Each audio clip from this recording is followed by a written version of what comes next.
Alright, welcome back to Oracle of Seasons. Before we get started, I just wanted to mention that we did actually record this session a while ago, but there was audio issues, unfortunately. So, I'm technically doing this again. We had Hammycheez is not here, unfortunately he could not join us. We still have Mchen though, but we have the returning Mike, and the returning Gamer Raven. Gaming. Yeah, here I am. Is it really returning though? If they're here for the first time of this game though? I mean, he's returning for mine because he's been on my streams before. So, Yeah. I was meant to come on for like a while, but then I got a yeast infection and I spent weeks trying to recover. So here I am now. Rip. I mean, it's great that you recovered. Indeed. So welcome to Dungeon 2. The Snake's Remains. Oh, snakes! I have an irrational fear of snakes. Like, What? one time, I had to hold my cousin's pet snake, and she was and this pet snake of his was really friendly. Oh look, the snakes are so cute. Fittingly, in this dungeon we have snake enemies. So yeah, this dungeon's not I mean, too bad. It's fairly easy. So so basically the based on the name of the dungeon, which is called Snake's Remains, you're gonna be seeing a lot of the snake enemies. They're called ropes in this game. Oh yeah, that's right. Yeah. There's like ropes and there's like Keys. I mean, holding my cousin's pet snake was the scariest thing I've ever done. I never want to see a snake ever again. Unfortunately, we're in They're a snake like- dungeon. tech types. Tech types, Oh. I guess I better face my fear again. So, to bomb a wall that you can't really see,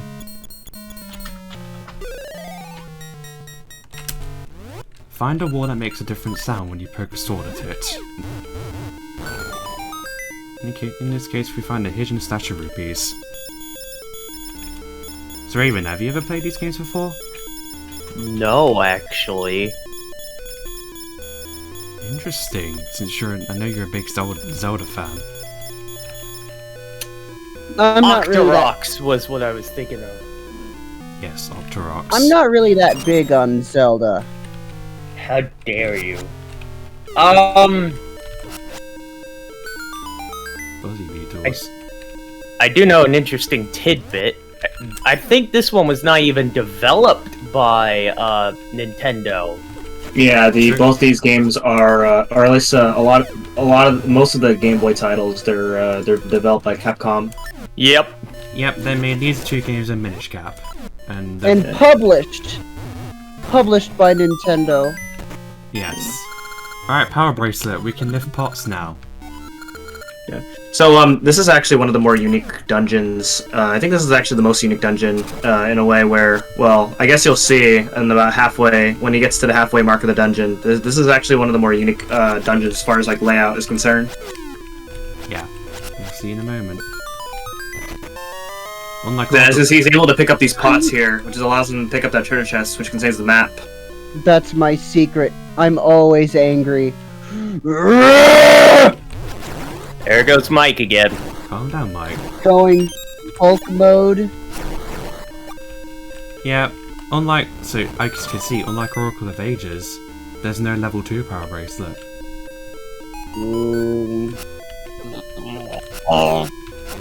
Yeah, they changed some of the items from Ages and Seasons. I guess vice versa, basically. They changed some of the items, and that some items will have an upgrade, and some other items are just like one single level, and that's just one of the major changes that they make between the two games.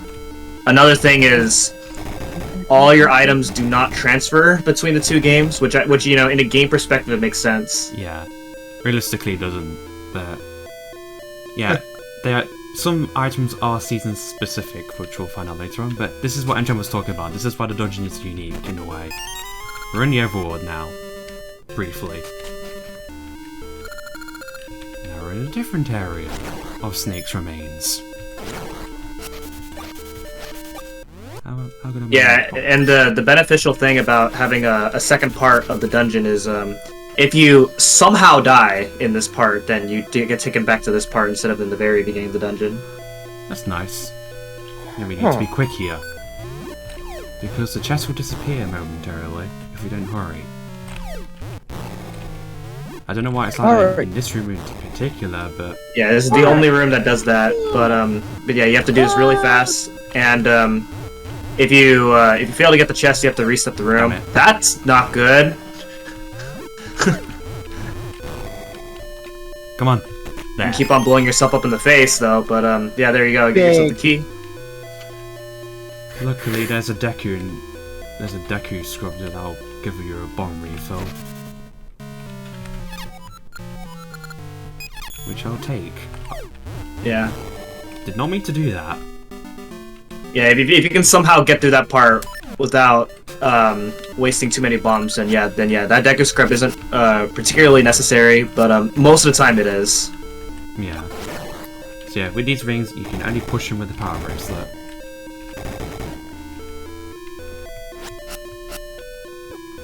Oh dear. More ropes.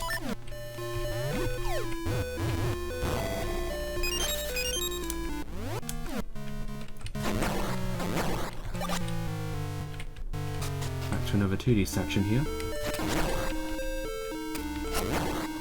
With thwomps. And thwimps. Those are odd-looking thwomps.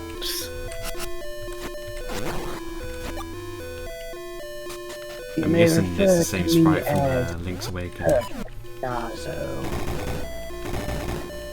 Link's Awakening was like a weird crossover thing. It had Kirby in there. Yeah, it had enemies from Kirby and Mario. And it also had like Mario. It also had like Chain Chomp. Oh yeah, Bow Wow. Yeah. How many more have we got? Okay, full stack. Good. Fun fact, in Link's Awakening, if you actually steal something from like the merchant, You get called thief. you get called a thief, and if you enter back into the store, he literally zaps you to death. Yeah. As Speaking in, he murdered of Link's Awakening, this is a boss from Link's Awakening, downgraded to a mini boss. Yeah, this is great. oh, that's What unlucky. the hell? Oh wow, that's unlucky. A giant yeah, so this face. is Facade from Link's Awakening. And what you do here is you just blow up his face. That's it. His face is always in the same spot, so you just place bombs in the same spot. The difference between this holes. Yeah, avoid the holes. The difference between this fight and in Link's Awakening is that this time the face actually disappears if you take too long to hit him. If you run out of bombs, then he will spawn enemies that have a pretty low drop rate for bombs. So, yeah. Last session I did this, I ran out of bombs and I had to wait for a while. Yeah, those enemies do not have a good drop rate for bombs. Bizarre. What an odd design choice.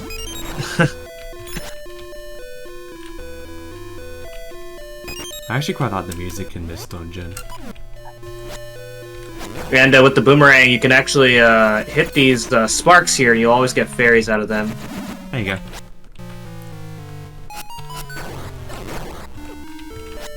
You hear that ding? That means there's a boss key nearby.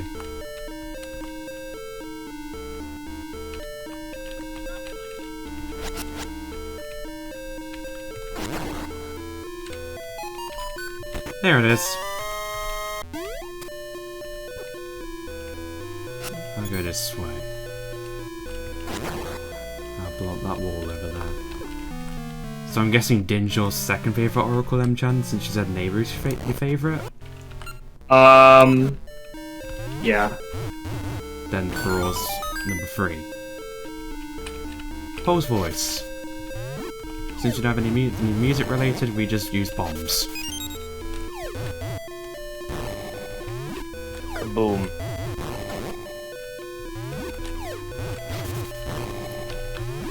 M-Chan stated this back in ages, but it's a reference to Famicom Zelda 1 where you can blow the microphone. To kill Yeah, the there's a Pole's microphone voice. in the Famicom controller where you blow on it, yeah. and the Pole's voice actually died just like that. Yep. Interesting. We had the roundabout devices again, but we'll not be using this one very often. In fact, that's the only time we'll see it in this dungeon. Yeah, so we're basically at the end of the dungeon now. I'm going to equip the Pirate's Bracelet and the bombs because the next boss is another Zelda 1 boss. It's Dodonga. Throw a bomb, pick him up from the spikes. Very simple. Yeah, and then if you run out, then there are bombs in those patches of grass there. And they infinitely spawn. Yeah, those grass actually grow back after a while. Pretty nice. So yeah, 6 of the bosses in this game are from Zelda 1. Spoiler alert. Only 2 are not from Zelda 1. Yeah, but there are references from the other Zelda games too. So like while this game is while this game was originally like a remake of Zelda 1, so there's like Zelda 1, a bunch of Zelda 1 references, but there are references from other Zelda games too. Oh yeah, I remember reading up that they were going to remake Zelda 1 before they started working on these 2 games. Yeah. It was going to be free. Next, Essence of Nature, the Gift of Time.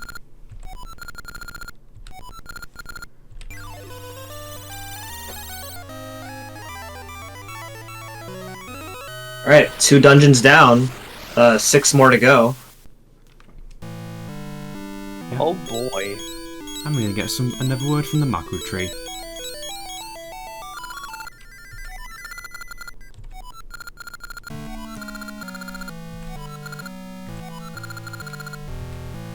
And he's gone back to sleep. Before I leave this area, I'm gonna go get this secret real quick. Yeah, the male Maku tree is a pretty big sleeper, unlike the female Maku tree. Yep. Holodrum's Maku tree is very sleepy. Sit. Oh.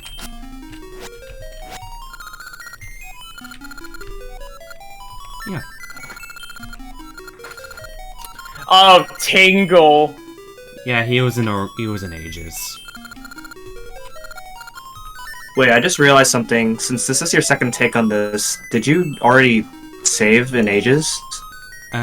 Yes, I've actually did a test run before recording this, and the code I got in Ages still works. Okay. So yeah, with this you have to go to Tingle and he'll give you a seed satchel upgrade.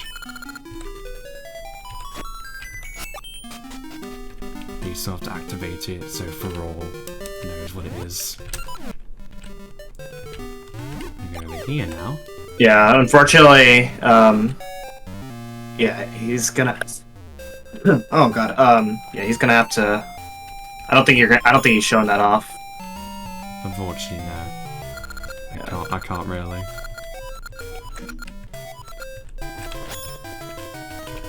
So unfortunately, when in this you're, one, I did not get a magic potion, so rip. Yeah, this is kind of the unfortunate thing when you're when you're recording a Let's Play. You're bound to have a technical problem where you have to redo an episode. I have a backup in this session, Yeah. so hopefully it should be fine.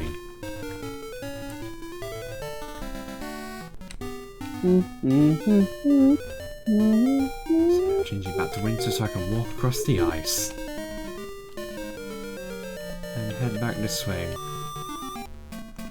Before the adventure continues, I'm going to go back to the Maku tree because we can go inside it now.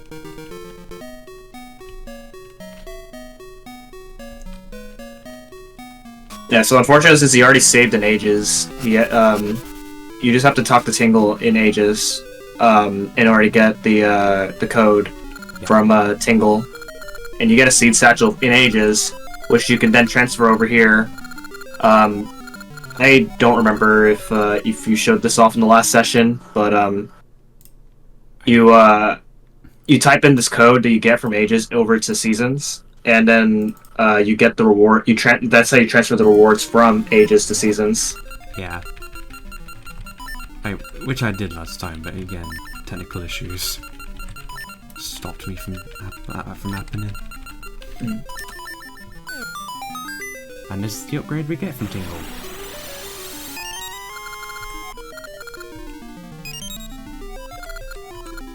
There's one more secret I need to get, and that is the cart container from the fairy. So yeah, for all this is for all's only role. She's just a password clerk in both games. Huh. Oh, that was an M, not an N. Oopsies. Oopie oop. Oops, Yeah, and if you're out of playing oxygen. along with Absolutia, you can actually use these codes on your own file as well, and you can basically just play off of Absolutia's file. Indeed.